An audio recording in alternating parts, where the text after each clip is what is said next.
Concerning Him. An Emmaus podcast is a ministry of Emmaus Bible College.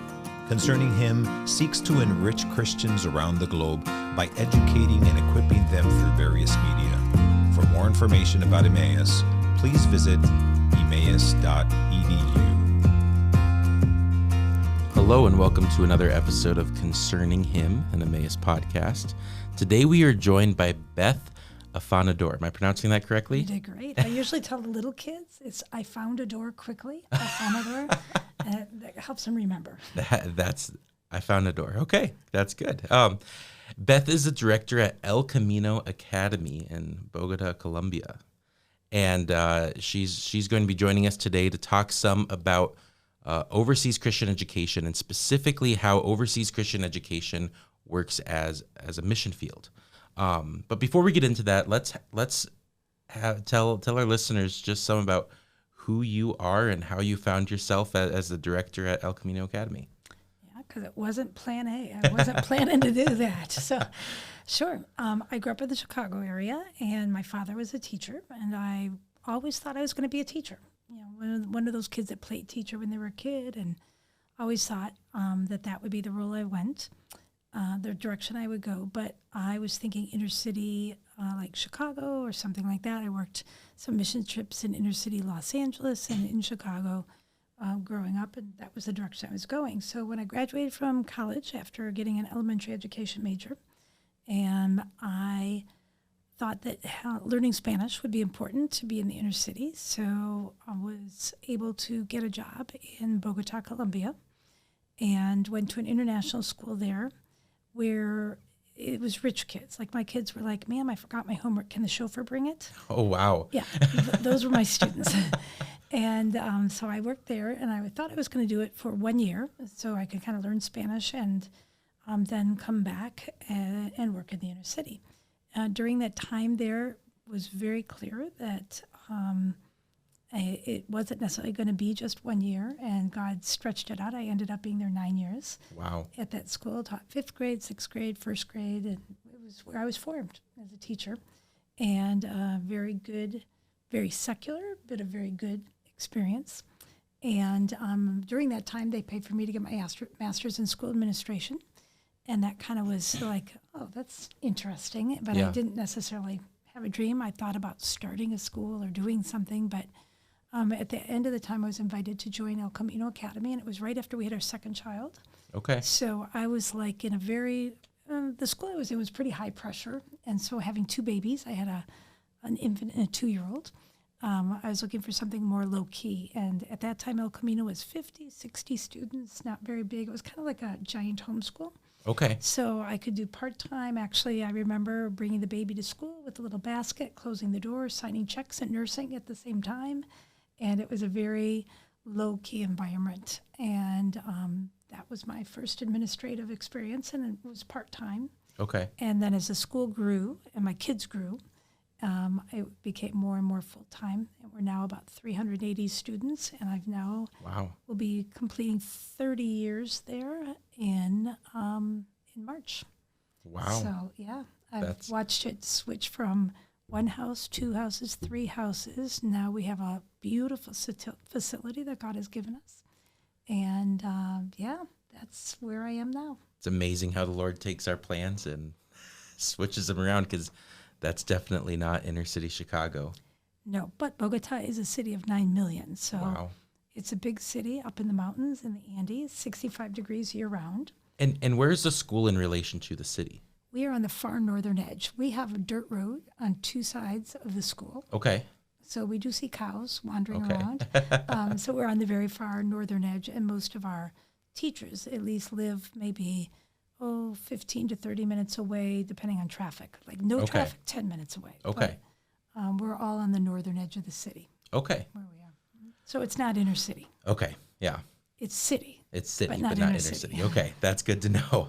Well, like I said, today I want to talk to you some about overseas Christian education as a mission field. You were in chapel today here at Emmaus, and you talked about, you kind of gave a pitch, maybe I'd say, right, to our current students about consider this as a way, not the only way, but as a way to participate in the Great Commission, right? And so just to get started, I want to ask you how does El Camino Academy and how do other similar schools, because there's a lot of similar schools around the world, how are they actively participating in the Great Commission? Yeah, I think schools have the privilege, more so than churches even, of having a lot of contact time with kids. Okay. And so the Great Commission is not just evangelism, but it's discipleship. And I believe that in a school situation, you're not just having like a Bible study and you're done. You're living out your Christianity more. And we're not a boarding school, so it's not like we're overnight, but we do life with our kids. And so you deal with stress and pressure, competition when you're in games, performance when you're doing plays and concerts, dealing with tests, failure, group work. All those kinds of things are doing life together. And we don't just preach at our kids. We have discussion groups and we have mentoring sessions and just the whole thing of interacting with our kids, where it's a place where we can we're teaching as a school, but teaching is not just preaching at people. Teaching is helping people learn, which is interacting and projects and research and feedback and all of that's going on. So I feel like schools actually have a privileged position to the church, and because of the amount of time that you have with kids, and it's much more difficult to fake. Like how good of a person I am. If I go to church and you see me for an hour or two, it's much easier to look nice and to paint a good impression. But when you're living with kids, kids are living with teachers. You know if they're crabby, if they're fair, if they're cheerful, if they're caring, if all those qualities are much more seeable, visible, and the fruit of the Spirit. And I believe that a Christian school community that's truly living as God wants you to is a beautiful place to be able to live out the Great Commission. Well, and I kind of, as you said it, I can see how it sets up discipleship a lot better, right? And it gives active avenues because these students are interacting with these teachers every day, multiple times a day. We go on mission trips with our kids. Oh, really? So we sweat together. We serve together. We are sick together. We are, those kinds of things are happening together.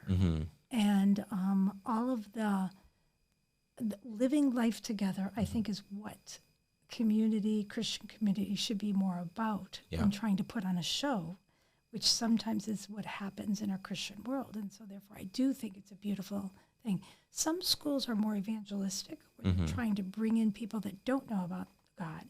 And other schools are, like our school, is more of a discipleship-oriented school.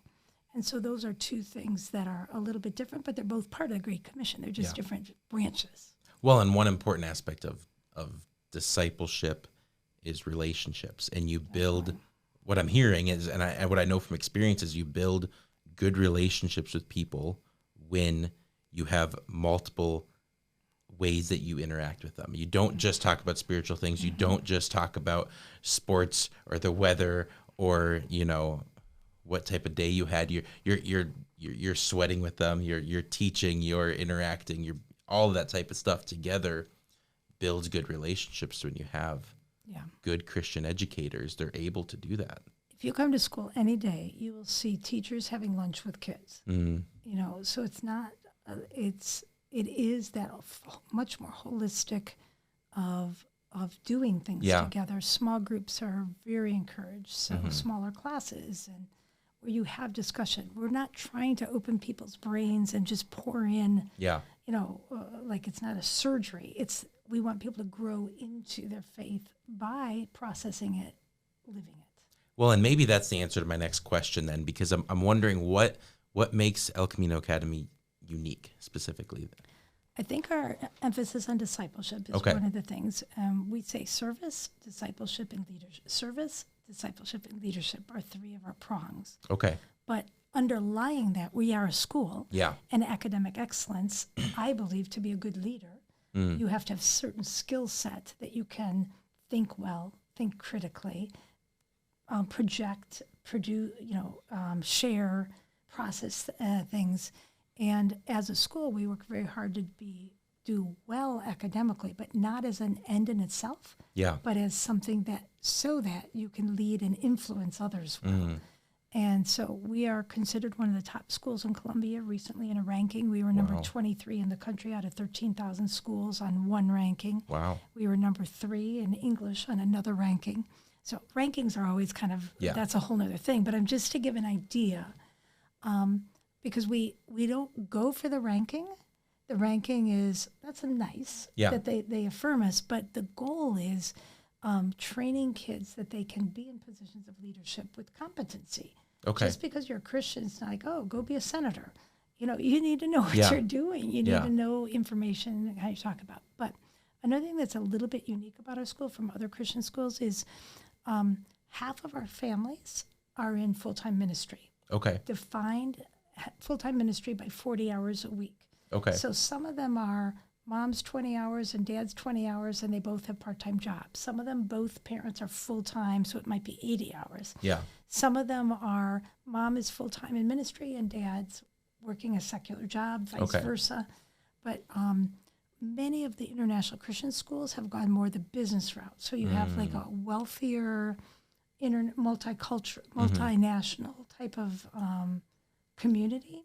We do have some multinational company kids and things like that, some diplomatic kids, but our thrust is families in ministry, that their kids can have a great education. So they get scholarships and are subsidized, and trying to be so that families that choose ministry will not have to have a punishment that their kids aren't able to be in a good school. Okay. And so that makes sense. Yeah, and so our school focuses on families in ministry as far as scholarships. Okay. So that those families can have a good education. And so that's another thing that's a little bit unique. Another thing is our kids get a double diploma, an American and a Colombian diploma. Okay. So people ask, is it a bilingual school? Not really, because bilingual means half-half, like half in English, half in Spanish. And we actually, school is all in English, except for Spanish class and a couple of social studies classes. You can't really teach Colombian history in English. Okay. Doesn't make, or Colombian geography. But it is kind of unique in that we value both educational systems, and we meet the requirements for both educational systems. Okay. And so the kids get that double diploma, which is it's a door. A door of opportunity, again, because it gives them the chance of studying in different places. Yeah, absolutely. So that's something else that makes us unique. There aren't a lot of places where you can get double diplomas real easily. That's amazing. One other thing that makes us unique. Yes, please. In Colombia, it is by law, you have to graduate from high school. Your last 2 years, you have to do 80 hours of service. Okay. Like social service or community service. Well, we actually start with pre-kinder. And every grade has service projects all the way up. Wow. So the time our kids graduate, many of them have done 150, 200 hours of service. And so they've been involved with daycare centers, orphanages, poorer schools. By the time they get to high school, we're doing 1-week missions trips to indigenous groups. So they're doing a cross-cultural within Colombia, but a cross-cultural experience for them because they're going to places where they can't really communicate really easily. Yeah. But for us, the idea of leadership and service, you need to know the needs, and you need to start experimenting and trying, and how do you do on that? So service is an integral part, and like I said, most schools do it by government rule, 10th and the last 2 years, 11th and 12th grade. Okay. Whereas we start with our 4-year-olds. Yeah. Wow. And they're already involved in service from the very early times. So it's not a shock by the time they get to those last 2 years. Oh, now I got to do. No, it's just the normal thing. They've been doing it as long as I can remember. With COVID pandemic, that was one of the hardest things to have to cancel. We had to cancel 2 years in a row. Wow. Because we had the ones they were just coming up. That was one of the first decisions we had to make was how are we going to do it? We'd already bought tickets. We'd already, we had basically our whole high school is involved in mission trips. Because when we do mission trips with our high school kids, it's not just they go, they're sent. So like the kindergarten kids are praying for the ones going to the Amazon, and the first graders are praying for the ones that are going up to the mountain indigenous tribe. And all of our elementary and middle school are prayer partners with the high school groups that are going out. So it's a whole school effort. Wow.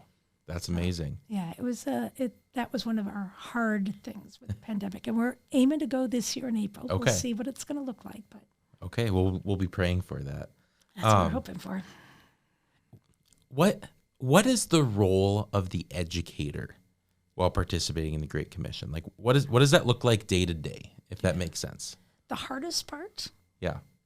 is it's who you are is more important than what you're doing, if that makes sense. So it's taking care of your own walk with God and knowing you're imperfect, but there's some imperfections that, or some errors that kind of say, whoa, I need to pull back from this kind of ministry. Yeah. But there's others that's part of showing that, hey, I'm a fallen person. I can say I'm sorry. I can ask forgiveness. I can keep on going. But I think the most important part of the educator is being Okay. on that. But if you want the respect of your students, you have to be a good teacher.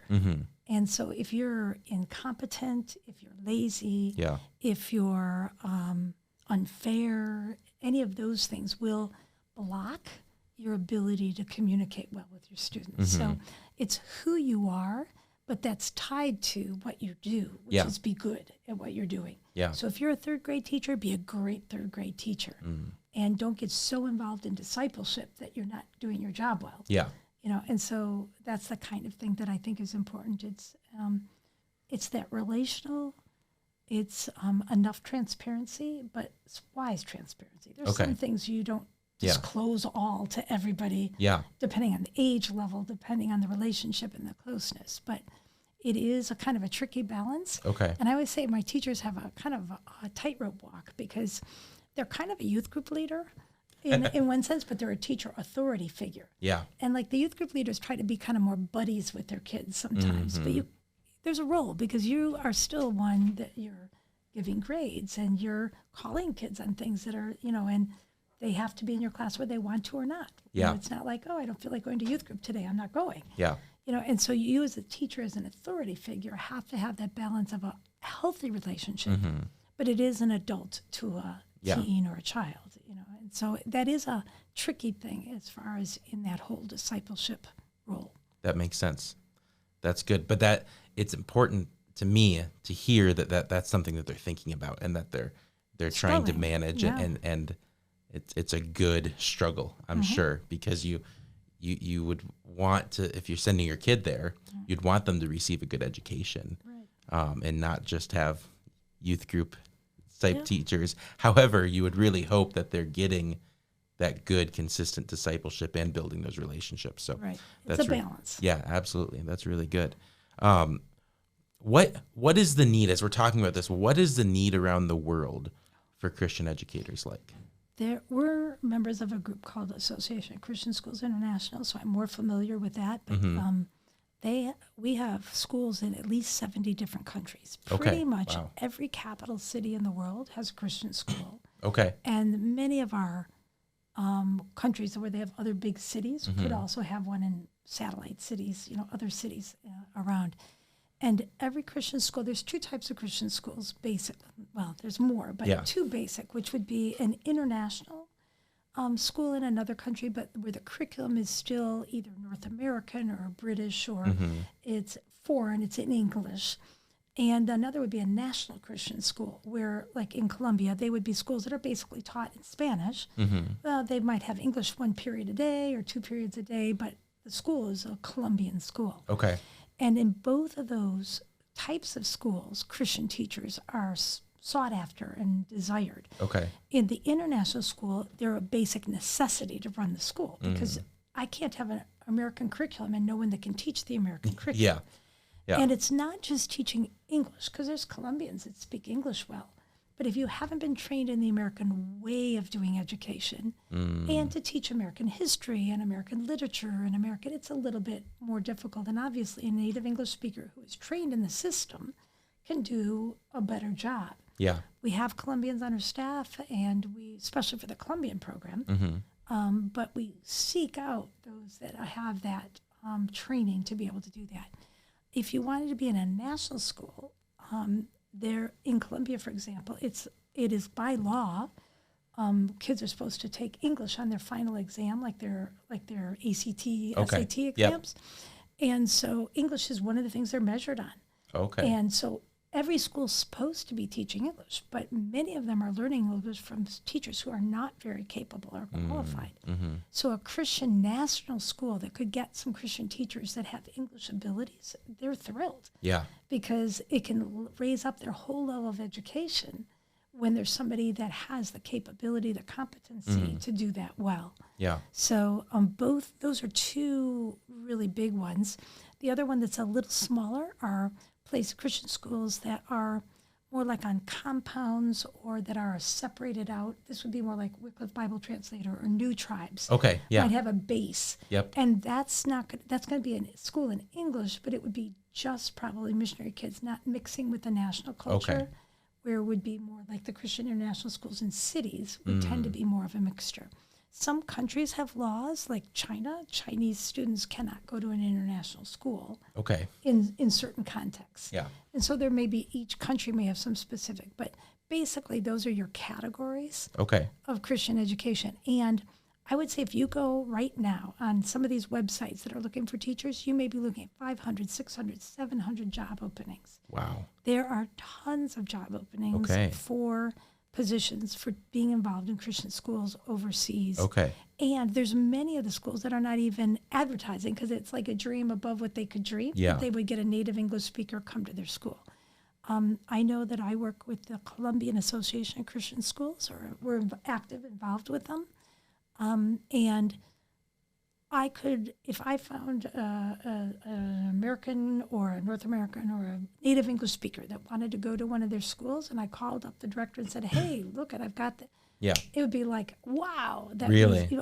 Okay. And even like short-term people that would come down for a couple of weeks or months even to help out with the English program would be something that would be very appreciated. I know when we bring groups down and they want to be on a missions trip and they're like, oh, we could help build. I'm like, high school kids, I would rather put them using English. That's a skill set they have.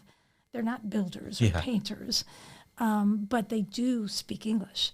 And so for me, the best mission trips that I can plan for somebody coming down a short term would be somebody that could work with English as a second language activities. Okay. And I can bless schools or daycare centers or whatever with somebody that can help their kids with English.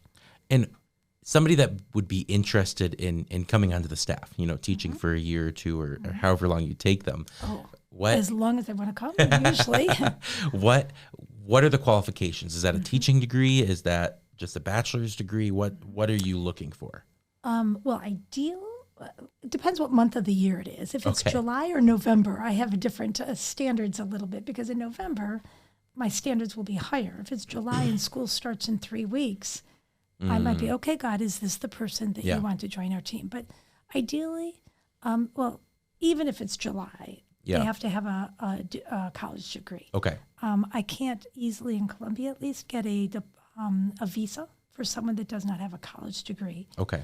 For a work visa. If you want to come down as a volunteer, you can come down and help us out in summer school. You can help us, but I can't pay you like a work visa. If you come down as a volunteer or a visitor or a tourist, you can help out. If you're going to be working, I need a college degree. Okay. Generally speaking, very few exceptions. Ideally, you've studied education or have experience in education, but I do work with people. Like I have a civil engineer who's teaching math right now. Okay. Have had different people that have certain backgrounds that match. In elementary education, it's been more likely an early education or an education degree on that, and in secondary. But I had a lawyer who was teaching social studies for a while. I've had different professions, but generally speaking, it's college degree minimal, and then hopefully a teaching degree or certification or something like that, or experience. Or if not that, a very teachable spirit. Okay. Because then we will mentor you. We have a lot of new teachers, so we're set up for mentoring and support and giving the support you need. What are specific needs that you have at El Camino Academy right now? Right now, I need a 4th grade teacher that if I found one tomorrow, I would bring them back down with me in my suitcase when I go back in 2 weeks. Ideally, possibly starting in January. Being a little bit more serious, but We had a larger class, and my dream was to break it into 2 groups, especially after a year of the pandemic, because kids on screen did not do as well with language development last year. Okay. And so I have a larger class. Most of my classes are closer to 20, 22, and this class is 27. Okay. So I wanted to split it so that we could have some really focus. So I'm looking for a 4th grade teacher now. Okay. I would also take a math teacher right now in secondary, again, to split some groups and to do a little bit more. And then next year, I don't know my list exactly, but I will need at least 3 to 5 elementary teachers. Okay. Secondary, I'm going to need almost everything, and English, math, science, social studies. Not that I don't have them, but to complement, to have the right numbers that we need. Bible, I'm looking for a chaplain. I want 2 Bible teachers, actually, and music. Art, possibly. I don't know. My art teacher hasn't made a decision yet. It's like at this point, the ones that are there are still making decisions about next year. So I have to kind of throw the net wide now and then hopefully decide in the near future. But normally 7 to 15 teachers per year is what we're needing. Wow. Yeah. Wow. Well, if anybody's listening and is interested, get a hold of Beth at El Camino Academy. Our website, it has and all the information you need, plus how to get in touch with us. So. Okay. What are some different options as people think, okay, you've convinced me that this is not just an area to fulfill the Great Commission, participate in the Great Commission, but maybe an area that they're interested in. What are different options when they're considering this, as far as what kinds of schools? You covered that a little bit, but maybe countries, what types of education roles, maybe that they want to help, but they don't really feel like an educator. Is there room for people like that too? Yeah. First of all, I think that you have to kind of think, is this a short term, like coming down to help for a week or two? Most schools are looking for people for a year commitment. Okay. Obviously, there's a place for someone to come down and to do some professional development or to do a retreat for high school kids or things that are very short term. But basically, in schools, we're looking for people to make a commitment for the year. Okay. And I always ask people to do a 2-year commitment. Because the first year, you're learning so much. Yeah. And you're really figuring things out. You don't even know if you like it. Yeah. And the second, you're so much better. And we found that over and over and over again. So I would highly recommend people to consider 2 years at once and then maybe tack on another year or 2 after that, but to start with that. But the question was more as far as what options they would have. Teachers, obviously, is your number one, but we need counselors, psychologists, school psychologists. I need tech people like IT support. I need right now specifically an office assistant that has good editing abilities because most of my office staff is Colombian. So they write in Spanish, but before it gets published on the website or letters to parents or whatever, we need some very good communication, editing skills. ESL, English as a second language specialist, is a big thing. People that are with sports, PE and extracurricular types of sports. Librarian, people in that area. I said ESL. Pretty much if you tell me, hey, I studied this, I'm a brainstormer, and my next thing would be, and you're interested in Colombia, let's see, what would be a good fit? Okay. And sometimes you can't find something, but like I do this often when you have a spouse who's not a teacher and they want to come down. So because you want both people to be happy. Yeah. So what could you find would be, I have a business administration major teaching math, for example, right now. His wife is a trained teacher and he was a business administration. And this is their second year with us. So it's that kind of a thing when you find somebody that's worth finding a good spot for. Sometimes just you need somebody to do all those extras, which would be a combination of subbing and maybe leading student council and heading up the Model UN and organizing the retreat and all of those things. If you've got a teacher that's teaching 20 to 25 hours and you're throwing on all that extra administrative type of thing, I have somebody that's coming next semester, and they're going to be basically subbing. Okay. And I have someone actually right now, just graduated from Biola. Oh, really? Okay. Who is kind of taking a gap semester and has been helping us subbing and projects. Okay. So when they're not subbing, they're helping us do spreadsheets or, different types of things like that. Okay. So pretty much willing heart and some sort of a profession. Yeah. And then look and see, can we find something that's not just making something up, something that's truly useful so that it's a good fit. Yeah. Well, how can our listeners learn more? Two things. One, specifically, I'd say more in general to begin with about this mission field. They're interested and want to see the different options around the world. And then maybe secondly, specifically about El Camino Academy, how can they learn more about options there? There's different sources out there on the web as far as, like I said, Association of Christian Schools International, ACS, which is ACSI. NICS is another big organization it's called the Network of International Christian Schools. Okay. CSI, Christian Schools International. There's different organizations that have their own networks of international schools. And so all of them, I work with a group called RCE, which is Resourcing Christian Education. Okay. And they've got, I think, about 500 different options out there of different, they just have a ton of different options. So there's Teach Beyond is another organization that focuses on teachers overseas. Okay. So there's a lot of organizations. You Google and you're going to get all the things that I'm saying that you can get just general information. Teach Next is another organization. So there's a lot out there and lots of needs and a lot of ways to get it. As far as El Camino specifically, our website is ECA for El Camino Academy .edu, like education. Yeah. .co, like Colombia, because Colombia is spelled COLOMBIA, which is, a lot of people don't know that. And so they might Google Colombia with a U, but Colombia with an O. And our website has a ton of information just as far as what to do. We actually start with an inquiry form on our website because our actual application is pretty long and we don't want people to waste their time if that's not a good match. So I would rather you spend 5 minutes and then we say, yeah, you look like a good match, keep on. Yeah. Or say, we really don't have anything for you. Don't waste your time filling out our application. So it's kind of a respect kind of issue. So in that sense, I'm actually going to be in the States for the next 2 weeks or so. Okay. And but it doesn't really matter anymore. That used to be important, but now we can call from overseas. Yeah. You can do everything virtually. So wherever I am, I'm always loving to talk to people. I actually have an appointment tomorrow morning with a girl that's in Korea to talk about teaching here. And then tomorrow night I have an appointment with somebody in the Wheaton area. So, I mean,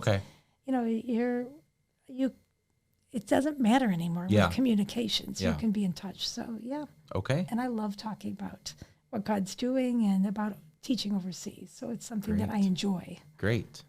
Well, if we've intrigued any of your interests and you're interested in either El Camino or overseas Christian education in general, either find El Camino's website or research some of those options that she mentioned.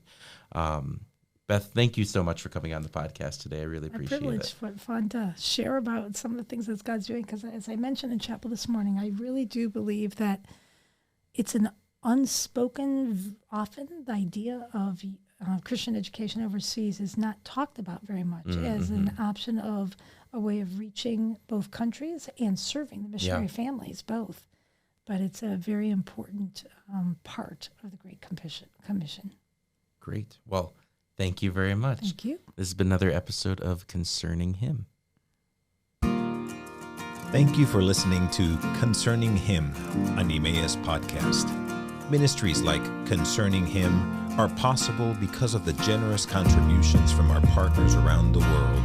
For more information about partnering with us, please visit emmaus.edu/partner.